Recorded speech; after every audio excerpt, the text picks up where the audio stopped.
Hey everyone, welcome to This Explainer. Today, we're going to completely demystify the sometimes overwhelming world of Budapest river cruises. I'm going to be acting as your local expert guide to make sure you pick the absolute perfect experience for your trip. We're going to cut through the noise of the dozens of operators out there and find exactly what matches your unique travel style. We've got a lot of practical advice to cover, so here's our roadmap for today. First, we'll talk about the Pearl of the Danube. Then we'll check out the landmarks along the river, figure out how to choose your perfect cruise, learn how to actually navigate the docks and piers, and finally, I'll share some essential cruise booking tips. Let's dive right in. Section 1. The Pearl of the Danube, History and Context.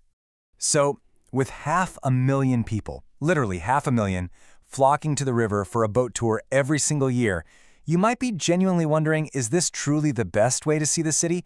Or is it just a massive tourist trap? Like, should you just save your money and walk the bridges instead? Well, the answer to that question is a massive, resounding yes. Budapest isn't called the Pearl of the Danube for nothing. UNESCO internationally recognizes it as a totally unique example of harmonious interaction between human society and the natural environment. And because of that, the city has super strict World Heritage preservation rules in place. They intentionally keep that breathtaking, historic skyline completely intact. Just take a look at this 1987 UNESCO nomination map. You can visually grasp how these carefully protected boundaries guarantee an unparalleled, totally uninterrupted architectural panorama right from the water. The river essentially acts as this grand dividing line between the two distinct historic sides of Buda and Pest. It gives you a vantage point that, honestly, you just can't get from walking the streets. Moving right along to Section 2, landmarks along the river and what you'll actually see. Pretty much all the cruises follow this standard, incredibly scenic circular route. It goes right between Margaret Island up north and Liberty Bridge down south.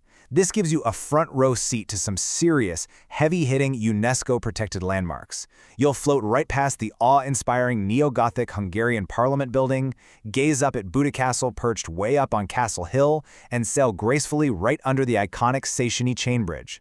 Fun fact, that was the very first permanent bridge to connect Buda and Pest. All right, Section 3. Choosing your perfect cruise, options and upgrades. First things first, you've got to decide. Day or night? Daytime sailings are incredibly budget-friendly. They're fantastic for families, and they really highlight those brilliant architectural details in broad daylight. Evening cruises, on the other hand, offer these stunning, deeply romantic illuminated views of the city at a slightly higher premium. But there's a little catch with evening cruises, which we're going to cover in our tips section in just a bit. When you're looking at your options, they basically break down into 4 distinct categories. For a real slice of everyday local life, you can hop on the ultra-budget BKK public transport boat and literally commute with the locals for just 2,800 Hungarian forint. That's a steal. If you're looking for comfort, classic sightseer options like the Legenda offer a premium experience with weatherproof docks and 30-language audio guides. History buffs are going to love the Kisvaldi. It's an authentic 19th century paddle steamer replica, complete with a maritime museum right on the bottom deck. And finally, for those wanting a really lavish night out, the Hungaria concert dinner cruises offer an incredible cultural immersion. And speaking of those higher-end evening options, if you go with something like the Hungaria concert, you are in for a real treat. You can expect delightful local entertainment. Everything from high-energy traditional Hungarian folk bands and dancers to elegant live piano duets. And the food? You can save our classic dishes like rich goulash and stuffed cabbage from a 3-course buffet. Or if you're feeling fancy, go all out with a 7-course luxury catered menu by candlelight. Plus, they usually offer unlimited Prosecco or craft beer. It's just a fantastic vibe. Okay, let's talk logistics in Section 4, navigating docks and piers. Here is a crucial piece of info you need to know. Budapest does not have one single central terminal. It's not like an airport. Instead, the ships dock at these multiple, ever-changing piers scattered heavily along the past promenade. Which means, yeah, it's incredibly easy to be standing at the wrong dock, helplessly watching your boat sail away without you. You might see names like the Academia dock or the MAHRT International Piers on your tickets, and it can definitely get confusing. To safely navigate this whole situation without a total panic attack, carefully check your specific voucher for the exact assigned pier number. Seriously, do not just guess. To actually get there, I highly recommend hopping on the famous Tram 2 line.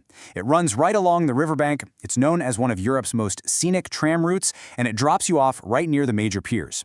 And please do yourself a favor and always arrive at least 15 to 20 minutes early so you don't miss the boat. Almost done. Let's wrap things up with Section 5, Essential Cruise Booking Tips. When it comes to your trip, timing really is everything. Spring gives you this gorgeous blooming scenery. Summer brings peak weather and vibrant local festivals, though you will definitely be dealing with heavier tourist crowds. Autumn is amazing. It offers that quiet, golden shoulder season weather. But winter? Winter is truly special. It aligns perfectly with the world-famous Christmas markets, creating this magical, festive atmosphere right on the water.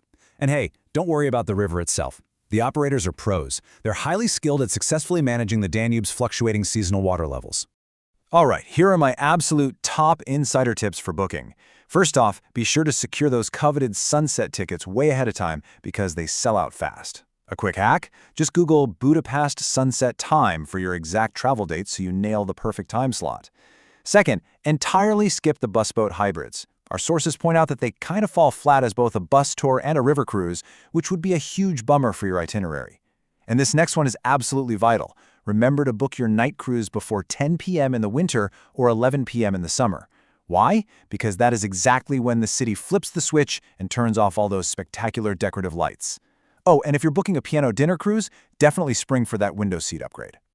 So now that you're fully armed with this ultimate buyer's guide, the only thing left to figure out is which incredible side of the Danube you want to explore first.